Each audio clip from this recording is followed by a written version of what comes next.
আমরা আজকে নারায়ণগঞ্জের সকল সনাতনী সম্প্রদায়কে শুভেচ্ছা এবং ধন্যবাদ জানাচ্ছি এবং আজকের এই সমাবেশে দাঁড়িয়ে এই ঘটনাগুলির তীব্র নিন্দা জানাচ্ছি। শত শত বাড়িঘরের অগ্নিসংযোগ করা হয়েছে। আপনারা দেখেছেন আমাদের টিভি পর্দায় বিভিন্ন নিউজগুলিতে বাড়িঘরের ইট খুলে দেওয়া হয়েছে পর্যন্ত। আমাদের পার্শ্ববর্তী ফতুল্লায় কাশীপুরে অশোক সরকারের বাড়িতে হামলা হয়েছে। আমাদের ফতুল্লাতে আমাদের বাদল সরকারের বাড়িতে কি নির্মম অবস্থা দেখেছেন, ভয়াবহ অবস্থা আছে। রূপগঞ্জে আমাদের গণেশ পালের সভাপতি গণেশ পালের বাড়িতে দোকানে হামলা হয়েছে।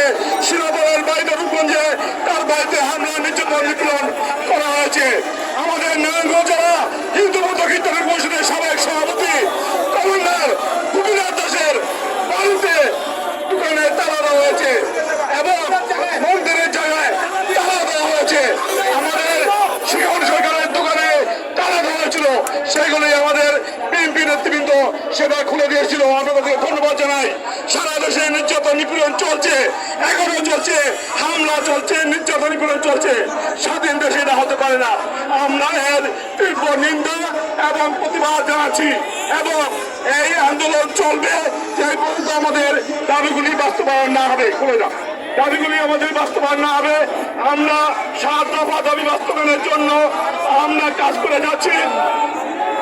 সংখ্যালঘুদের নির্যাতন এর বিচারের জন্য দ্রুত বিচার ট্রাইব্যুনাল গঠন, দোষীদের উপযুক্ত শাস্তি প্রদান, অনতিবিলম্বে সংখ্যালঘু সুরক্ষা আইন গঠন, সংখ্যালঘু কমিশন গঠন, হিন্দু ধর্মীয় কল্যাণ ট্রাস্ট বাতিল করে হিন্দু ফাউন্ডেশন, বৌদ্ধ ফাউন্ডেশন, খ্রিস্টান ফাউন্ডেশন গঠন, দেবত্ব সম্পত্তি পুনরুদ্ধার এবং সংরক্ষণ আইন প্রণয়ন, প্রতিটি শিক্ষা আনয়নের, সংখ্যালঘুদের জন্য উপাসনা নির্মাণ, সংস্কৃত পালি বোর্ড আধুনিকরণ, স্বাধীনতা উৎসবে 5 দিন সরকারি ছুটি সহ